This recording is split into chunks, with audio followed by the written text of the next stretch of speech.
Hi Aries, welcome to Sweet Tea Astrology and Tarot. My name is Erica. Welcome to the channel. I'm so glad that you found me. This is a secondary portion to your May astrology and tarot forecast. I'm going to go ahead and start shuffling my tarot deck for you. I also want to remind you that there will be a full moon that we will be feeling on either the 9th or 10th of the month, a couple of days before and after if you are as sensitive.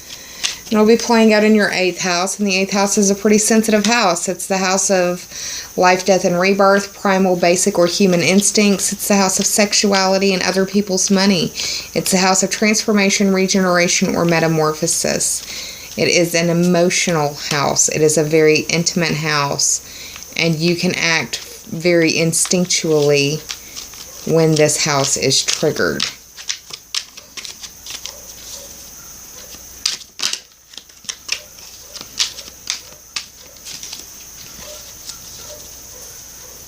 Alright, I'm going to cut the deck for you, Aries. Sorry about the dogs barking in the background if you can hear that. Bottom card represents the underlying theme or the overarching energy of the spread, depending on how you choose to see it. And the top three are for clarity. And if you're looking for a time frame in reference to each of these cards, past, present, future. Now I'm going to shuffle my Divine Circus Oracle deck. This deck is by Elena Fairchild. I'm also going to remind you that this is a general reading and it is intended for Aries Sun, Moon, and Rising. Check your chart to see where your placements are so that you can play along at home.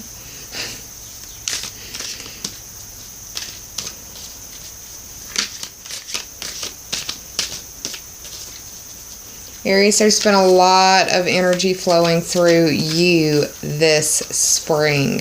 You hosted Venus going retrograde, and you've also helped during the Mercury retrograde process as well.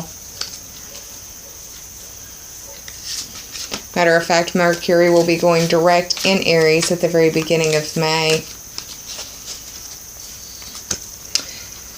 Let me cut this Oracle deck for you.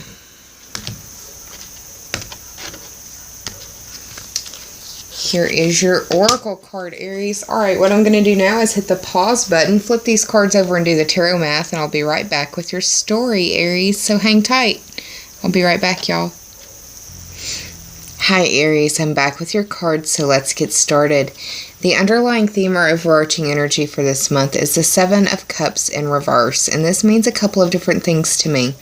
So let's break it down. First thing I want to talk about is the number 7.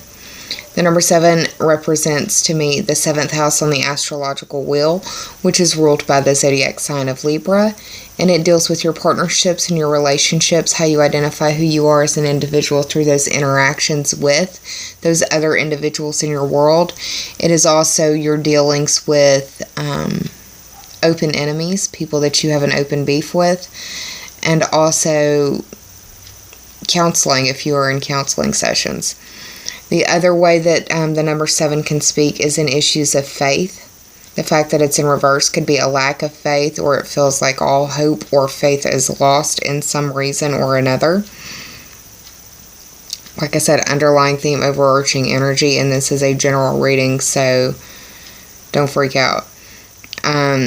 It may be you, it may be somebody close to you, it could be a Libra that you are dealing with, and that is your opposite sign. So it may be a partner or a partnership that you feel like there is hope lost or faith lost in. Jupiter is retrograde in that 7th house as well. Jupiter is the biggest planet in our solar system that we know of right now. And I say that because we're learning so much, it seems like, so quickly about the solar system around us now. But anyways, that's a whole other video. Jupiter is the biggest gas giant planet in our solar system. It protects us from all sorts of meteor strikes and asteroid hits and But astrologically, it represents excess, expansion, achievement, and increase. Wherever Jupiter goes, the energy in that house is expanded. If it's good stuff that's going on when Jupiter enters, you're probably going to be dealing with a lot of good stuff that year. If it's not so good, then it will probably amplify not so good energy. That's just the reality of it. The Seven of Cups card deals with illusion, imagination, and fantasy. I also see this as having too many options or counting your chickens before your eggs hatch. The fact that it's in the reverse is the illusion has been, the illusion for whatever reason has been stopped. You've come back down to earth. The bubble pops.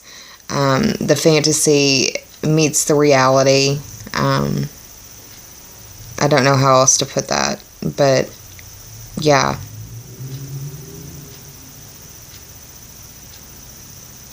It also feels like whatever it is hasn't been grounded, so you may be very much in your emotions and you may need to ground yourself. And it could be during the full moon that you're really needing to ground yourself. Could feel like the rug has been pulled from underneath of you because of the character representation in the card. And it can also feel like it's coming out of nowhere or out of the dark. The first card in the top three for clarity, I'm sorry y'all, I didn't prop these up before I hit record, is the Knight of Cups. This is the first card in the top three for clarity, and it represents the underlying theme, it represents the past, really, which can be a continuation of the underlying theme, I suppose. The Knight of Cups, his posture is looking towards the past as well. The Cups, and for the 7 as well, represents water sign energy. The water signs are Cancer, Scorpio, and Pisces. We are going to be experiencing a full moon at 20 degrees of 20 degrees of Scorpio, and this will be on the 9th or 10th of May. For you, the full moon is playing out in the 8th house, and this is the house of sexuality and other people's money. It's a very intimate house. It deals with your instincts. It deals with regeneration, transformation, and metamorphosis, and it also deals with the cycles of rebirth. And I also think of the 8th house as like the phoenix rising from the ashes as well. This Knight of Cups, the Knights always indicate movement or motion for me. Once again, the Cups cards can represent emotions or that water sign energy. In the upright, he's seen at, I say he because it's a Knight card, and Knights are normally associated with the male gender. But this card is normally associated with being romantic and charming, butterflies in the stomach, falling in love kind of stuff. But in the reverse, I see it as passion being directed elsewhere, or misdirected passion, misdirected focus. This could also be involving an air sign, and I say that because of the wings that are at the head and at the feet. Air signs are Gemini, Libra, and Aquarius. Now, what's interesting is you've got Mars in your 3rd house, which is the house of communication. So, you may be doing a little bit of aggressive driving, and you may be doing a little bit of aggressive speaking or dealing aggressively with your neighbors, or your neighbors dealing aggressively with you, or dealing with aggressive siblings and cousins as well. Really just depends. Like I said, past energy, reflecting on the past, looking towards the past position as well in the character representation. The second card in the spread for you is representative of the present energy at hand, and this is the King of Cups. And this guy right here is reflective of authority. Once again, usually dealing with or surrounding emotional issues. Also reflective of water sign energy. The water signs are Cancer, Scorpio, and Pisces. This is the 3rd Cups card that you've received. So I feel like this month is going to be dealing with a lot of either purging of emotions or draining of emotions. It could be that you your cup is runneth over, or for whatever reason you're just completely drained, or you're running on empty. Let me remind you that you cannot serve from an empty well, Aries, so please take care of yourself and please be mindful of your self-care practices. When the king, and I see the king as a guy because kings are usually associated with the male gender, but this king card, this guy is in the upright. He's emotionally balanced, intuitive, empathic, sensitive in all of the right ways, and able to maintain that balance between emotions and intellect. However, in the reverse, I see this individual or the situation as being overly sensitive, escapist, and by escapist, this individual, this character card is holding 2 cups. I see that as double fisting the cups, and when I see a character with more than 1 cup in a card, it makes me think that there's a possibility or an inclination for excess in escapist-like tendencies, and I'll leave that open-ended for you to fill in the blanks on that. But can be also very moody and very escapist. Once again, notice the posture, the way that the king is looking is towards the past position again. Could be reflecting on your emotions dealing with authorities and how sometimes you've been overly sensitive towards that or with that. And because of that, your passions or your energy has just kind of been scattered. Could be ways that that's playing out for you. The third card that represents a possible future energy for you is the 5th card of the Major Arcana. This is the Hierophant card. The 5 speaks to that 5th house on the astrological wheel. That house is ruled by the zodiac sign of Leo. And that's the house of sparks. The spark of life, the spark of love, the spark of creation. It's also the house where you have your fingerprints and DNA all over it because it's where you have the most skin in the game. It is the house of your creations, your creative and artistic endeavors, where you put your time and energy into arts, crafts, and hobbies. It's your social circles, your social endeavors, your pleasure seeking. It's going out and blowing off steam with these people. It is falling in love and making babies, and the babies that you make, it is the house that represents them as well, that 5th house. The Hierophant card is representative of the zodiac sign of Taurus. We have the sun in Taurus right now, and that is your 2nd house, the house of your earning ability, self-esteem, money, possessions. Anything you point to, classify, identify, or introduce as mine would fall under that 2nd house umbrella, in my opinion.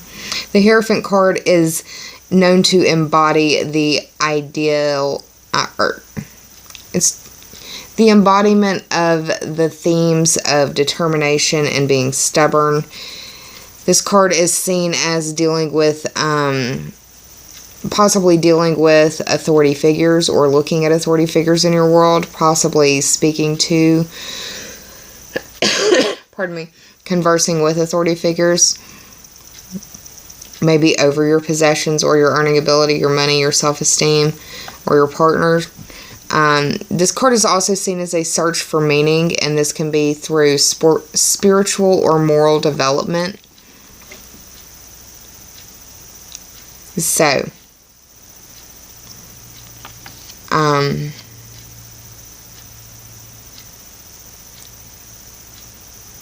looks like you're doing a lot of looking back on things. Could be that the Venus retrograde and the Mercury retrograde has given you an opportunity to reassess some things that you didn't like the way that it was going, or you were seeing red flags and ignoring it, but now you no longer can ignore it. I did the tarot math for you on the spread. It ended up being 12. And that speaks to that 12th house on the astrological wheel. That house is ruled by Pisces. We had a solar eclipse in February in Pisces. So you may want to check your February videos to see how that played out for you according to the videos that I provided. But you also have Neptune in the 12th house. Neptune is the planet of imagination, illusion, fantasy, escapism. It's nebulousness and the dissolution of boundaries and borders, and it's watery. It's addiction as well. That 12th house is the house that is the darkest house on the wheel to see. And by dark, I mean devoid of light, not necessarily emo or anything like that. It can be, but it doesn't necessarily have to be. It's the house of your karma and your limitations and your repressions. It's the house of your self-undoing. It's the house of secret enemies and secrets that you keep from yourself through repression. It's the house of your dreams and subconscious. It's the house of secret enemies and secrets that are kept from you as well, secrets that are kept in general. So it could be that you're reflecting on things, and like I said, it could be that there could be some stuff that's coming out into the open. It may be around the full moon that's really quite intimate for you, and it could instigate or initiate a rebirth or a new birth or a new cycle of life for you all the way around.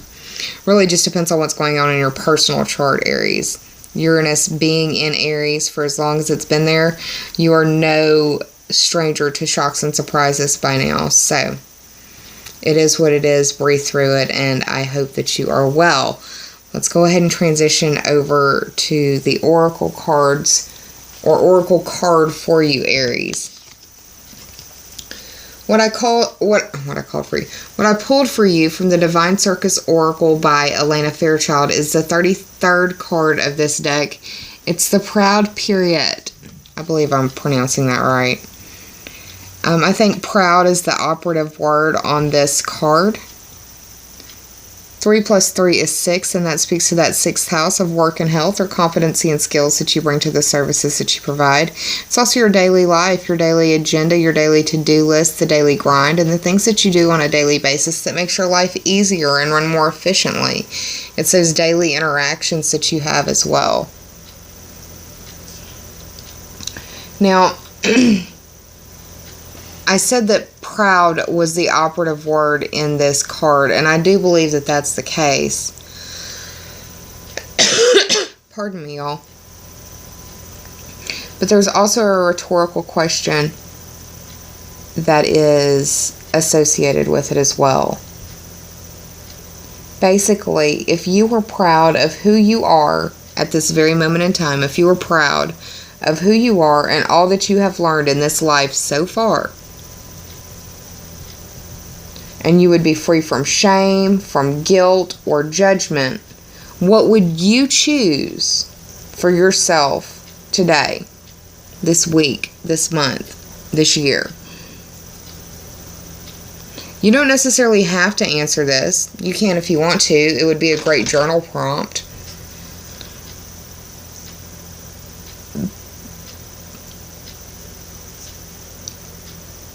The point of that question is to ask yourself what your actual goal is.